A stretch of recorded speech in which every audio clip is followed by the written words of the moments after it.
Hello guys and welcome back to Guide Nation. Today I will be showing you how to give Monopoly Go account. So, if you want to give your Monopoly Go account to your friends or any of the person you want, you can simply navigate to Monopoly Go application first. So, launch Monopoly Go application and you'll be on Monopoly Go's dashboard.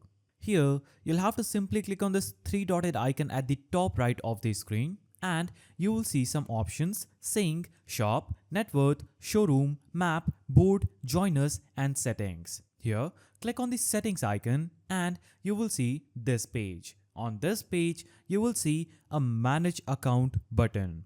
Click on manage account and it is going to show you this page. Here, you have this Facebook disconnect option, Google Games disconnect option, play with contacts, new subscription and account deletion. Now, if you want to give your account to anyone you want, simply make sure that you are seeing the disconnect icon here, that your Google Play Games is connected with your Monopoly Go games. So when it will be connected, you will see the disconnect option. So in order to give your Monopoly Go account, you'll have to basically see whether you have linked your Monopoly Go account with Google Play Games or not, and simply provide your Google Play Games credential to the person you want to send your account. After they log in their Monopoly Go application using the credentials that you give them, they would be successfully able to log into your account on Monopoly Go. So that's how you give Monopoly Go account. If you found this video helpful, please don't forget to give it a thumbs up and thanks for watching.